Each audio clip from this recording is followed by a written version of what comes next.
안녕하세요 여러분. 즐거운 부처님 오신 날입니다. 자, 어제 한국의 코스피와 코스닥은 상당히 좋은 모습을 보여주었는데 밤사이 다우와 나스닥은 모두 하락으로 마감이 되었습니다. 그뿐만이 아니라 아시아 증시 역시 오늘 전부 하락으로 마감이 되었습니다. 특히 니케이와 상하이 종합지수, 대만 지수, 3대 아시아 지수가 모두 하락을 하였고 미국의 S&P 500과 나스닥 야간 선물 역시 현재 하락 중입니다. 자, 한국 같은 경우에는 오늘 증시가 열리지 않았기 때문에 어제 다우와 나스닥의 하락분과 오늘 상하이 종합지수의 하락분도 전혀 반영받지 못했습니다. 만약에 오늘 또 다우와 나스닥이 하락으로 마감이 된다면 어제 대량으로 매수했던 금융투자는 다시 한번 코스피를 순매도할 것이고 외국인 투자자 역시 내일 또 한국 증시를 매도할 수 있는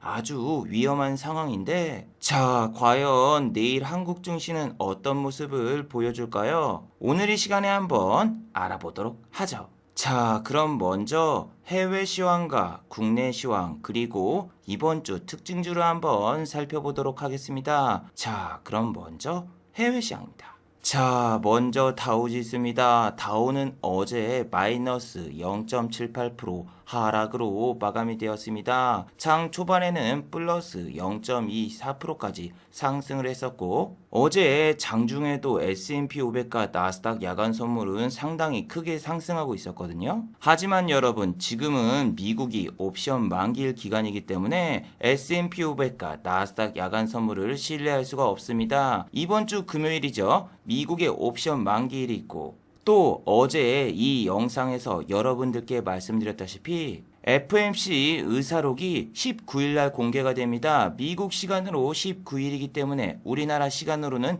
20일인데 이게 공개가 된다면 시장의 판도가 완전히 달라질 수 있겠죠. 현재는 유럽 증시가 개장하자마자 이렇게 마이너스 1% 이상 크게 하락 중입니다. 이 이유는 유럽 증시는 어제 다우와 나스닥과 다르게 플러스로 마감되었기 때문이죠. 이렇게 유럽 증시가 플러스로 마감된 이유는 바로 장 개장 시간에 있습니다. 보시면은 어제 다우 지수는 장 초반과 장 중반까지는 상당히 괜찮았어요. 하지만 막판 10분을 남기고 갑자기 급락이 나왔습니다. 갑자기. 우리나라 시간으로는 거의 동시호가 시간대에 갑자기 이렇게 급락이 나왔는데 나스닥 종합지수 역시 어제 똑같은 모습을 보여주었습니다. 나스닥 종합지수 같은 경우에는 장 초반에 플러스 0.79%까지 상승을 했다가 종가는 마이너스 0.56%로 마감이 되었죠. 시간대도 보시면 똑같습니다. 막판에 10분을 남겨놓고 갑자기 급락이 나왔는데 아니 여러분, 어제 제가 새벽에 생방송을 할 때까지만 해도 다우와 나스닥이 모두 상승 중이라서 테슬라의 곧버스를 매수하지 못했어요. 어제 테슬라의 곧버스를 매수해서 일론 머스크를 혼내줄 생각이었는데 장 초반부터서 3.37%까지 상승 중이라서 에이, 오늘은 테슬라가 오르겠구나, 다음번에 인버스를 구입해야지 하고 미뤘더니 장 막판에 갑자기 테슬라도 급락이 나왔죠. 거기다가 여러분, 어제 영상에서도 여러분들께 말씀드렸지만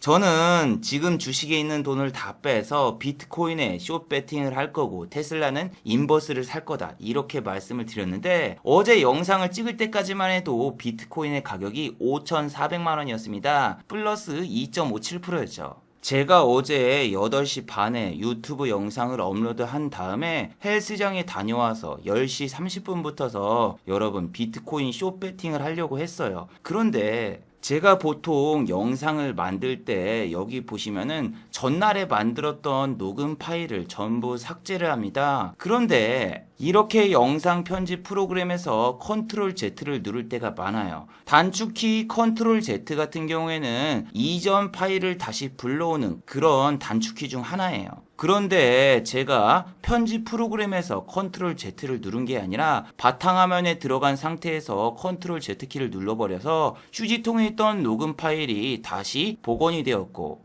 어제 제가 처음에 올렸던 영상이 음성 파일이 상당히 문제가 생겼기 때문에 영상을 10시부터 다시 제작을 했습니다. 그래서 제가 어제 영상을 올렸을 때 분명히 비트코인이 5,500만 원이라서 이때 숏을 치려고 했는데 영상 편집을 처음부터 다시 하니라고 제가 비트코인 하방 베팅을 하지 못했습니다. 오늘 같은 경우에는 정말 대박이었습니다. 오늘은 비트코인이 5천만 원대가 깨질 뻔했고 어제에 이어서 오늘까지 이틀 연속으로 음봉이 나오면서 비트코인은 지금 2주 연속으로 하락 중이에요. 물론 여러분 이건 지금 비트코인 뿐만이 아니라 알트코인 역시 하락 중이며 비트코인 역시 비트코인 지수가 있는데 코스피와 코스닥처럼 양 지수 모두 이렇게 크게 하락 중이에요. 또 일론 머스크가 트위터에 글을 써서 이렇게 비트코인과 알트코인이 하락 중인 건 아닙니다. 이번에는 중국 쪽에서 코인에 관한 한 가지 경고 메시지를 날렸습니다.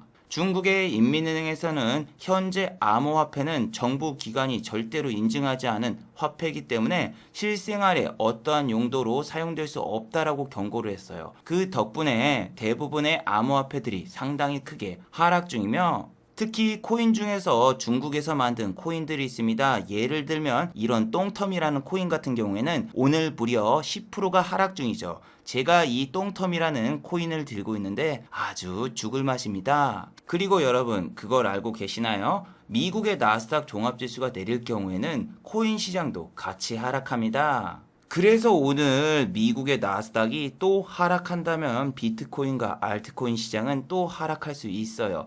주식이 하락하고 있으니까 코인 시장으로 넘어가야지. 아주 말도 안 되는 소리입니다. 두 개 이어졌어요. 그리고 코인 시장이 안 좋으니까 내일 주식 시장으로 넘어가야지. 둘 다 같이 망합니다. 그리고 제가 생방송할 때마다 지금 현재 코인의 마이너스를 보여줄 때가 많은데 코인이 지금 마이너스 50% 반토막이 났습니다. 그래서 시청자분들이 왜 손절을 그렇게 강조하는데 코인은 그러지 못합니까? 이렇게 말씀하시는 분들이 상당히 많습니다. 주식 같은 경우에는 여러분 제가 매번 손절한 일지를 이렇게 보여드리죠. 아침에 마이너스 600이든 700이든 800이든 그냥 바로 손절을 하는데 제가 코인을 손절 안 한 이유는 다음과 같습니다. 코인에는 그렇게 큰 돈이 들어가지 않았어요. 주식 같은 경우에는 1억 원 이상 베팅할 때가 있고 최소 5천만 원, 6천만 원 베팅할 때가 많은데 저거는 진짜 마이너스 50% 찍으면 너무 손실이 커져요. 하지만 코인 같은 경우에는 총 투자 금액이 1,100만 원이며 이미 코인의 수익금이 1,500만 원이 넘어갔습니다. 그리고 노기기 매매라던가 혹은 마진 거래로 수익을 다시 찾아올 예정이에요. 아니 여러분 제가 잠을 자기 전에 그러니까 테슬라 CEO 일론 머스크의 트위터가 올라오기 전까지만 해도 이렇게 마이너스 70만 원이었단 말이에요. 아니 그런데 잠깐 잠을 자고 일어나니까 마이너스 400이 돼 있네? 지금은 보시면은 마이너스 500이 뭡니까? 이제 마이너스 600 찍기 직전인데 그럼 저걸 이제 어떻게 복구를 시킬 것인가 여러분들이 잘 생각을 해야 돼요. 자 어제 키네마스터라던가 솔본이라던가 이런 종목 같은 경우에는 점하를 갔죠. 점하. 장 시작하자마자 하한가를 갔고 또 내일도 아침부터 개파락이 확정이 돼 있는 종목이에요. 이런 종목 같은 경우에는 여러분들이 녹이기 매매를 하셔야 돼요. 자, 주식과 코인, 녹이기 매매란 뭘까요? 이미 추세가 꺾여버린 종목 같은 경우에는 기술적인 반등이 나올 때마다 조금씩 잘라내는 거예요. 그리고 자금을 더 투입해서 물타기라는 게 아니라 다른 종목으로 매매를 해서 그 종목이 수익이 난다? 그러면은 손실인 종목을 조금씩 쳐내는 겁니다. 이런 종목 같은 경우에는 아까 점 하를 맞거나 손실이 너무 큰 종목 같은 경우에는 이런 식으로 녹이기 매매를 해서 손실금을 어떻게든 최소화시키는 거예요. 예를 들면은 제가 3천만 원이라는 여유 자금이 있어요. 그런데 여기에다가 지금 제가 물을 타 버릴 경우에는 평당가가 어마어마하게 내려가가지고 제 평당가가 24,000원 정도가 될 수가 있어요. 하지만 지금 이런 애들 같은 경우에는 추세가 하방이라서 더 하락이 나올 수 있기 때문에 함부로 물을 타다가 정말 끝장날 수 있어요. 그렇다면 어떻게 해야 될까? 이렇게 지금 추세가 어느 정도 올라가려고 하는 애들에서 수익을 어떻게든 좀 내는 거예요. 거기서 수익을 10% 내면은 저쪽에서 10%를 잘라내고 그리고 상승하는 종목이 아예 없으면은 인버스라던가 숏 베팅으로 수익을 내는 그런 전법을 쓸 예정이에요. 그래서 어제 주식 계좌에 있는 돈을 다 뽑아놨는데 와 정말 잘했네요. 지금 S&P 500과 나스닥 야간 선물을 보니까 마이너스 1%대 하락이 나왔어요. 그리고 유럽 증시 같은 경우에는 장 개장하자마자 마이너스 1%대 하락이 나오다가 지금은 어느 정도 반등이 나오고 있지만 유럽 증시 같은 경우에는 새벽 1시 이후에 끝나기 때문에 지금 반등이 나온다고 해도 어제 다우와 나스닥처럼 막판에 급락이 나올 수가 있어요. 왜냐하면 10시 30분에 다우와 나스닥이 개장되면은 그땐 또 다우와 나스닥의 하락분을 반영받을 수도 있거든요. 오늘 만약에 다우와 나스닥이 크게 하락을 한다? 그러면은 이틀 동안 미국 증시가 하락을 했고 한국 증시는 하락분을 반영받지 않았기 때문에 내일 장 초반부터서 개파락으로 출발할 겁니다. 그리고 22일 한미 정상회담 관련주들이 아침부터 급등이 나올 것이고 또 어제 시간의 단일가에서 상한가를 가거나 급등이 나왔던 종목이 아침부터 상승 출발하고 그쪽으로 수급이 쏠릴 수 있어요. 그래도 여러분 이건 아닙니다. 어제 센트럴 바이오라는 종목은 동시호가 때 갑자기 하한가를 갔습니다. 이렇게 동시호가 때 하한가를 가면은 정말 허탈한데 보통 배임 횡령이라던가 상패 공시가 뜰 경우에는 이렇게 종가의 하한가를 갈 수가 있어요. 하지만 여러분 센트럴 바이오 같은 경우에는 하한가를 간 이유가 되게 웃깁니다. 센트럴 바이오 같은 경우에는 종가에 던진 사람이 단 한 명이며 이 사람이 대주주라던가 혹은 임원 혹은 기관이 아니기 때문에 시간의 단일가에서 이렇게 상한가를 갔거든요. 여러분 제가 이런 경험이 수없이 많이 있어요. 제 예전 블로그에 보시면은 2016년도에 지스마트 글로벌이라는 종목이 있었습니다. 그 종목이 동시호가 때 갑자기 하한가를 갔고 저는 그 종목을 시간의 단일가에서 매매를 해서 그 다음날 팔았습니다. 자, 이렇게 시간의 단일가에서 매수했던 이유는 일단은 개인 투자자 한 명이 매도를 했기 때문에 저렇게 투매가 나왔고 당시에 지스마트 글로벌 같은 경우에는 상장 폐지가 될 수 없는 회사였거든요. 그리고 그 당시에는 코스피와 코스닥이 크게 하락 중이라 2대 주주가 주식 담보대출을 이용해서 매매를 하다가 반대 매매가 나갔기 때문에 다음날 개인 투자자분들이 저 뉴스를 보자마자 아침부터서 지스마트 글로벌을 대량 매수를 했었죠. 자, 그 당시에는 지스마트 글로벌이 재무제표가 좋았는데 정말 소름 돋는 게 뭔지 아세요? 지스마트 글로벌은 결국 실적이 안 좋아서 상장 폐지가 됐어요. 자, 그리고 여러분 정말 놀라지 마세요. 지스마트 글로벌과 똑같이 동시호가 때 하한가를 간 종목이 있었습니다. 바로 KJ 프리텍이라는 종목이에요. 이 종목 같은 경우에도 똑같은 날 반대 매매가 나가는데 이때도 공시는 똑같았습니다. 한 개인이 주식 담보대출을 이용해서 매매를 하다가 반대 매매가 나갔다라고 공시가 나왔지만 결국에 지스마트 글로벌, KJ 프리텍 둘 다 상장 폐지됐습니다. 자, 센트럴 바이오 재무제표 보세요. 일단은 3년 연속 적자가 이어지고 있고 올해와 내년에 만약에 적자가 지속된다? 그럼 상패예요. 지스마트 글로벌도 5년 뒤에 상장 폐지가 됐던 것처럼 이 종목도 이렇게 반대 매매가 나간 게 절대로 우연이 아닐 수 있어요. 그리고 저렇게 동시호가 때 반대 매매가 나갔던 종목 같은 경우에는 이런 데서 갭이 한 10% 떠. 그리고 종가가 10% 플러스로 마감이 돼도 점점 밑으로 빠져가지고 결국에는 본전에 돌아오지 않습니다. 이런 게 개인 투자자 슈퍼 개미가 단순하게 반대 매매가 나가서 해프닝으로 보는 게 아니라 나중에 돌이켜 보잖아요. 그러면은 얘네들이 세력일 가능성이 높아요. 한 계좌로 빠져나간 걸로 해서 그냥 단순하게 해프닝으로 보여주고 검은 머리 외국인이 대량 매수를 해서 다음날 아침에 갭이 뜨잖아요. 그럼 이 물량 처분하고 그냥 돈 세탁하는 걸 수 있어요. 그래서 여러분 오늘 미국 증시가 내려서 만약에 센트럴 바이오가 막 아침부터 갭이 10% 이상 뜨면서 상승으로 출발한다? 아무리 그래도 저런 종목은 건드리지 마세요. 자, 그리고 여러분 어제 미국의 다우와 나스닥은 도대체 왜 하락을 했을까요? 첫 번째 이유는 미국의 경제지표 둔화에 있었습니다. 미국 상무부에서 발표한 4월 신규 주택 착공 실적은 전월 대비해서 9.5% 감소가 됐어요. 그래서 미국의 경제지표가 발표되기 전까지만 해도 월마트 같은 경우에는 실적이 발표되고 상당히 좋은 모습을 보여줘서 장중에 4.10%까지 상승을 하다가 다우지수가 빠지면서 결국에는 플러스 2.17%로 마감이 되었어요. 그런데 여러분 정말 이상하죠. 불과 얼마 전까지만 해도 미국의 고용지표가 부진해서 오히려 금리 인상을 안 할 거다, 호재다 하면서 미국 증시 신고가 갔죠. 그리고 또 다우지수가 내리면 보통 나스닥 지수는 디커플링이 나오면서 상승을 하는데 어제는 나스닥 지수도 상당히 안 좋은 모습을 보였죠. 특히 미국의 언택트 4인방 전부 다 내렸습니다. 애플 같은 경우에는 마이너스 1.12% 하락으로 마감이 되었고 얼굴책 역시 마이너스 1.74% 하락, 구글, 알파벳 같은 경우에도 마이너스 1.16% 하락, 넷플릭스 마이너스 0.54% 하락. 그 뜻은 오늘도 만약에 나스닥 지수가 내리면서 언택트 관련주가 내린다? 한국의 네이버라던가 카카오 같은 경우에는 이번 주 화요일 날 상승을 했으나 다시 상승분을 반납할 가능성이 상당히 높아요. 특히 카카오를 매수한 주체가 단타의 제왕 금융투자이기 때문에 이 두 종목은 매우 위험해 보입니다. 네이버와 카카오 둘 다 금융투자가 사서 끌어올렸단 말이에요. 그리고 어제 급락이 나왔던 섹터 중에서는 여행 관련주 중에서 진에어하고 티웨이 항공, 티웨이 홀딩스가 있습니다. 자, 저 같은 경우에는 LCC 항공주에 대해서는 진짜 수도 없이 얘기해드렸지만 코다리19 바이러스가 끝난다고 해도 LCC 항공사의 미래는 어두워 보인다. 왜? 우리나라 같은 경우에는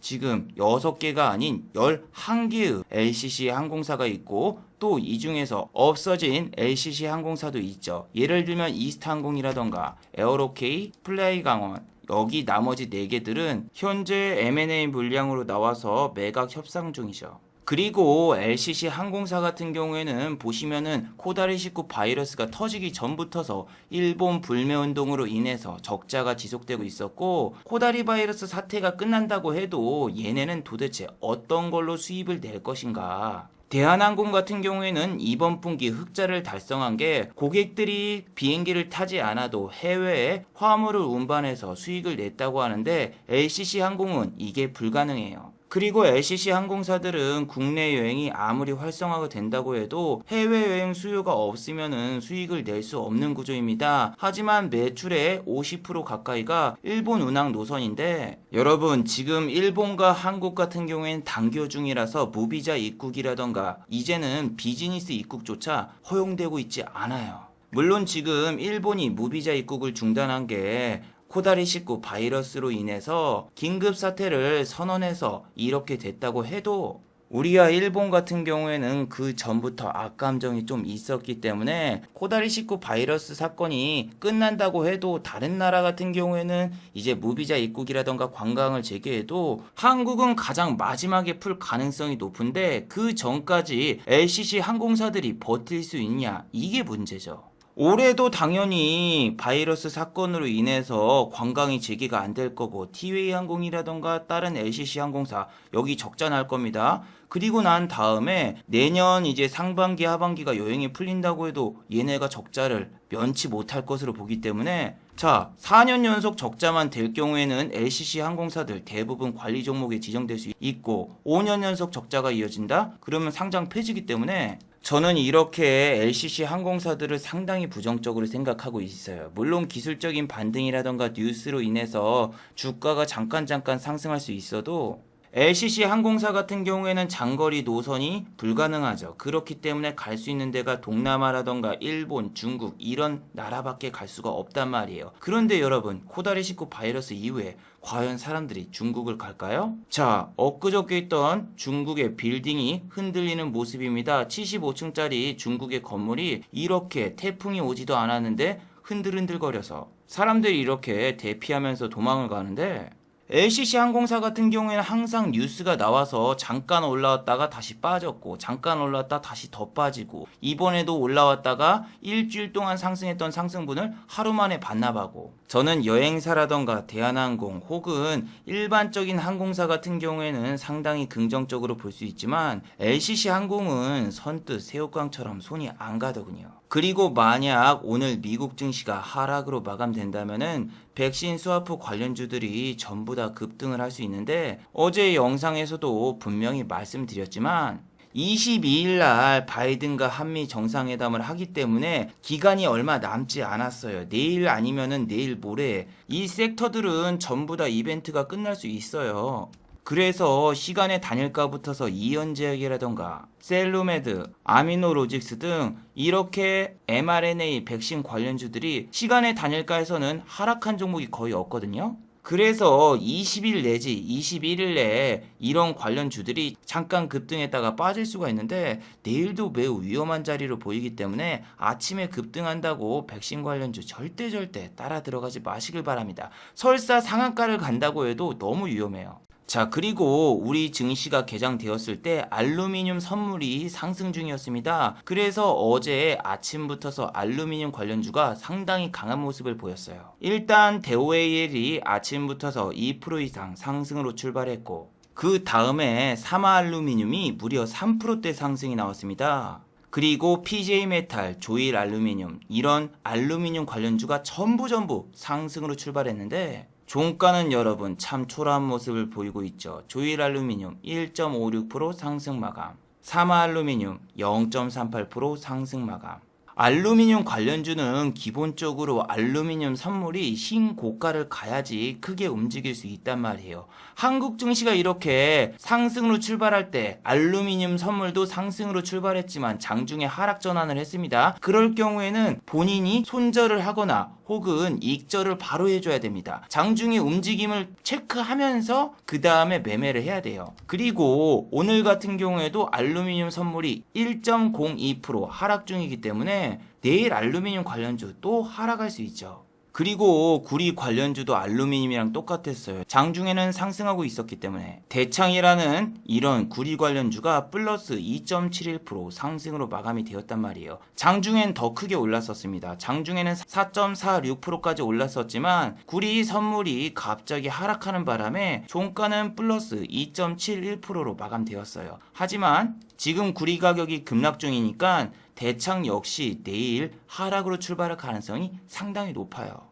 풍산 역시 구리 관련주인데 대창보다는 상승률이 낮지만 이 종목 같은 경우에는 개인 투자자만 이렇게 매수를 했었고 대창 같은 경우에는 검은머리 외국인이 프로그램으로 매수를 했었단 말이에요. 그렇다면 여러분, 외국인이 지금 풍산을 상당히 많이 가지고 있고 여기 있던 물량은 이날 던졌지만 나머지 물량을 내일 또 던질 수 있습니다. 풍산이나 대창은 이날 산 거를 내일 분명히 아침부터서 개인에게 물량 떠넘기기를 할 거고 얘네의 평단가는 훨씬 낮기 때문에 언제 던져도 수익이에요. 자, 그리고 철광석 가격 같은 경우에도 현재 하락 중이죠. 자, 그래서 이번 주 화요일 날은 철강 관련주도 이렇게 상승이 나왔지만 지금은 원자재 관련주 다 피하세요. 선물 지수가 전부 다 내리고 있기 때문에 내일 하락은 피하기 상당히 힘들 것으로 보여요. 그리고 여러분, 지난주에 저는 삼성 디스플레이 관련주를 상당히 유심히 봤어요. 삼성에서 이번에 LG에서 만들던 롤러블 폰을 개발한다는 소문이 나왔는데 자, LG 같은 경우에는 스마트폰 사업부를 철수할 예정이기 때문에 이런 휴대폰을 더 이상 만들지 못할 것으로 알고 있어요. 하지만 지금 삼성에서는 롤러블 폰을 개발할 수도 있다라는 루머가 돌면서 이런 이미지 사진이 인터넷에 떠돌고 있죠. 저는 그래서 혹시라도 이러한 뉴스 때문에 삼성의 디스플레이 관련주가 어제 움직이지 않을까 이렇게 생각을 했는데 쥐뿔도 안 움직이더군요. 오히려 이렇게 갤럭시 폴드 관련주, 삼성 디스플레이 관련주는 어제 크게 하락이 나왔습니다. UTI 같은 경우에는 마이너스 4.5% 하락, UTI는 갤럭시 폴드 관련주입니다. 그리고 삼성 디스플레이 관련주 인지 디스플레이 마이너스 0.44% 하락 마감. 코스피와 코스닥 지수가 상승했는데도 삼성 디스플레이 관련주는 어제 대부분 좋지 않았어요. 도대체 이렇게 갤럭시 폴드라던가 삼성 디스플레이 관련주가 내린 이유가 뭘까요? 그건 바로 삼성 디스플레이가 창사 이래 첫 파업을 한다라는 소식 때문입니다. 삼성 디스플레이가 이렇게 파업하는 이유는 현대차와 똑같죠. 노조에서 임금 협상이 결렬이 되었기 때문에 파업에 들어간다 이렇게 이야기를 했고 현재도 파업 중이에요. 그래서 이러한 소식이 일주일 전부터 나와서 일진 디스플레이 이런 디스플레이 관련주도 일주일 연속 하락이 계속되고 있고 디스플레이 관련주는 지금 전부 다 약세를 보이고 있단 말이에요. 이런 종목 여기서 잡았으면은 2주 동안 단 한 번의 상승이 나오지 않고 쭉 빠져서 상당히 괴로운 상황을 겪고 있으신 분도 많을 거예요. 지금은 여러분 냉탕 온탕이 너무 심해요. 하루는 상승했다가 다음날은 쭉 빠졌다가, 상승하는 종목 종가 베팅하면 다음날 개파락으로 출발, 하락하는 종목을 종가 베팅하면 오히려 그 다음날 상승 출발. 정말 웃기는 상황입니다. 현재 지금 유럽 증시가 다시 한번 하락세가 심해지고 있고, 나스닥 야간 선물도 현재 1%대 하락 중이니까 내일은 여러분 일반적인 종목이 조정이 나오느냐 안 나오느냐를 잘 보시고 종가에 잡아보세요. 종가 제발 진짜 종가에 지금 들어가야지. 장중에 들어가서 꼭대기에서 물리면 그 다음날 급락 나오면은 여러분이 어떻게 탈출할 수 있는 방법이 없어요. 이런 종목은 지금 52주 신고가라서 고가에서 물리면은 정말 곡소리가 날 수가 있고, 비트코인 보세요 여러분. 지금 거의 한 달 이상이 이렇게 계속 하락이 나오고 있는데, 주식도 만약에 이런 식으로 하락세가 이어져 버리면은 정말 힘든 상황이 나올 수 있거든요. 주식은 말이죠, 현재 2주 이상 크게 하락한 적이 없어요. 코인 같은 경우에는 지금 8,500만 원 가까이 올랐던 코인이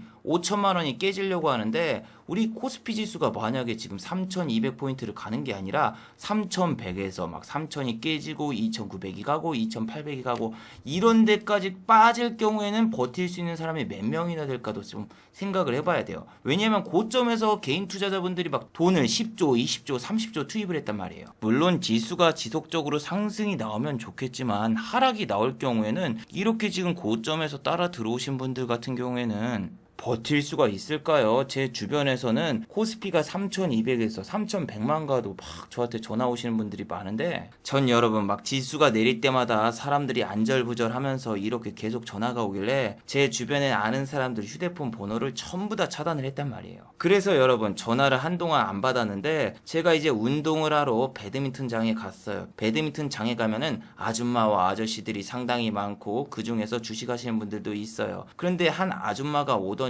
저한테 전화를 여러 번 했는데 전화를 왜 안 받냐고 하길래, 저는 이 아주머니가 주식을 안 하는 걸 알고 있었거든요. 근데 이 아줌마 전화번호가 어떤 건지 몰라서 차단할 때 그냥 다 차단해서 이 아줌마도 같이 차단이 됐었어요. 그런데 여러분, 이 아주머니가 도대체 저에게 여러 번 전화한 이유가 뭘까요? 아줌마가 최근에 주식이라던가 코인을 시작해서 저한테 물어보려고 전화한 걸까요? 그건 아니었습니다. 여러분, 제가 지금 결혼을 안 해서 집에 먹을 게 없어요. 냉장고를 보셔도 먹을 게 하나도 없죠. 이 아주머니의 경우는 저희 옆동 아파트에 사시는 분인데, 제가 총각이라서 평소에 밥을 잘 안 해먹는 걸 알고 밥이라던가 혹은 여러 가지 음식들을 만들어서 주실 때가 있어요. 이번에는 호박죽을 만들어가지고 저한테 주려고 전화를 했는데, 저는 이제 주식 물어보는 아줌마 아저씨인 줄 알고 제가 모르고 차단을 해버렸죠. 요즘은 전화만 오면은 신경이 너무 날카로워서 그런가 다 주식 전화로 느껴지고, 이상하게 다 민감하게 반응하게 되네요. 내일은 여러분 일반적인 섹터가 하락하면은 종가 베팅이 상당히 유효하다고 느껴지거든요. 만약에 여러분 생각을 해보세요. 미국 증시가 이틀 연속으로 하락하면은 금요일장에 어느 정도 반등이 나올 수 있기 때문에 일반적인 주식에 베팅하는 게 좋을 수 있어요. 내일 만약에 막 백신, 메타버스 이런 주식들이 움직인다? 그러면은 금요일날 백신 관련주는 이벤트 소멸로 하락할 수 있고, 또 메타버스 관련주라던가 이런 애는 다우에서 경기 민감주들이 상승할 경우에는 오히려 하락하는 현상이 나오기 때문에 여러분들이 좀 정상적인 종목을 공략하는 게 개인적으로 좋다고 생각하고, 여기에 들어가는 전제 조건은 S&P 500과 나스닥 야간 선물이 상승 중일 경우에는 해당이 됩니다. 오늘처럼 이렇게 막 1.23% 하락 중이거나 혹은 FOMC 회의 의사록이 공개가 되었는데 상당히 안 좋게 나왔다? 그럴 경우엔 차라리 여러분 종가 베팅도 안 하는 게 좋습니다. 그리고 여러분 지금 막 루머 뉴스, 빌 게이츠 재단에서 쿠팡을 매수했다 뭐 요런 뉴스 믿지 마세요. 저는 이번 주 화요일날 깜짝 놀랐습니다. 장중에 갑자기 KTH가 6.73% 상승을 했었고, 동방이라는 종목이 갑자기 17.07%까지 상승했다가 종가는 4.88%.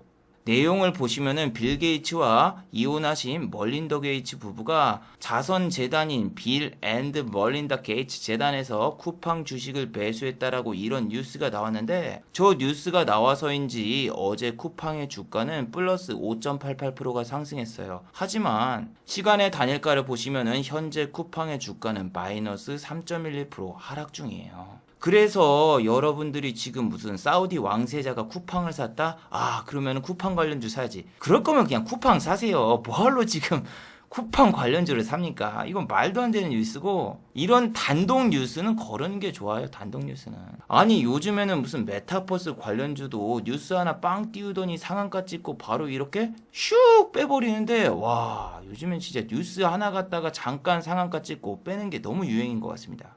차라리 내일 지수가 밀려서 막 호텔 신라 같은 애들이 막 이런 데까지 막 9만 1,000원대까지 빠져주면은 얘네들이 다 탈출을 못 하거든요, 아직. 기관이랑 외국인이. 왜냐면 거래량이 그만큼 터져줘야지 던질 수 있기 때문에 빠졌을 때 들어가는 것도 좋다고 생각이 되지만, 이건 여러분 절대 길게 볼 수가 없어요. 왜냐면은 만약에 이런 데서 빠져가지고 여기서 종가 베팅을 했다? 그러면은 여러분들이 그 다음에 막 10만원까지 끌고 가고 그런 게 아니라, 얘는 하루 올랐다가 내렸다가 올랐다가 내렸다가 이렇게 하는 습성이 있기 때문에 다음날 아침에 이렇게 뿅 쏜다? 그럼 이런 데서 팔아야 돼요. 왜냐면 그 다음날은 또 내릴 거기 때문에, 그러면은 다시 본전 온단 말이에요. 그래서 저 같은 경우에는 내일 만약에 지수가 빠진다? 그러면 코스피 종목을 보는 게 좋지 않나. 예, 개인적으로 이렇게 생각을 해봐요. 왜냐면 지금 코스닥 종목 같은 경우에 너무 변동성이 심하고, 또 정상회담 때 무슨 대북 이야기한다, 백신 이야기한다 하면서 우후죽순으로 오르는 애들이 있는데, 거기서 뭐 3등, 4등주 같은 경우에는 정상회담 끝나고 너무 하락폭이 커질 수 있거든요. 그래서 코스닥 종목 같은 경우에는 상당히 변동성도 심하고, 코스닥 지수 자체가 지금은 신고가까지 가기가 상당히 힘들어 보이고, 이런데 저항이 너무 많기 때문에 코스닥보다는 차라리 지금 현재 코스피가 더 좋지 않나, 이런 생각을 해봅니다. 자, 마지막으로 한번 정리해 보도록 하겠습니다. 1번, 오늘 미국 증시의 향방을 잘 체크해 보도록 하죠. 오늘 미국 증시가 내리면 한국은 미국이 이틀 동안 내린 하락분을 내일 반영받게 됩니다. 지수는 당연히 장 초반부터 하락으로 출발할 가능성이 높고, 내일 만약에 미국의 야간 선물이 크게 상승 중이라고 해도 이번 주는 미국의 옵션 만기일이기 때문에 현물 시장이 개장되고 다시 하락 전환될 가능성도 있기 때문에 조심하시기 바랍니다. 두 번째, FOMC 회의 의사록에 집중해 보도록 하죠. 미국의 FOMC 의사록이 공개가 된다면 또 한 번 증시가 출렁거릴 수 있습니다. 현재 연준에서는 기존의 양적 완화 정책을 그대로 유지할 예정이라고 하는데, 의사록 내용 중에서 금리 인상을 시사하는 발언이나 혹은 양적 완화를 축소하는 발언만 나와도 다우와 나스닥이 하락세가 이어질 수 있으니 FOMC 의사록의 내용을 잘 체크해 보시기 바랍니다. 자, 유튜브 광고도 끝까지 시청해 주시면 정말로 고맙겠고, 좋아요와 구독하기도 많이 눌러주시면 정말로 고맙겠습니다. 아, 그리고 또 어제 생방송 전에 저를 후원해 주신 정말 고마운 분들이 계셨네요. 네, 제 유튜브 영상 밑에 있는 투네이션 후원하기 버튼을 눌러주시면 저를 후원해 주실 수 있는데, 박상규님 후원 10,000원 정말 감사드립니다. 자, 다들 수고하셨고 즐거운 평일 되시기 바랍니다. 다들 수고하셨습니다.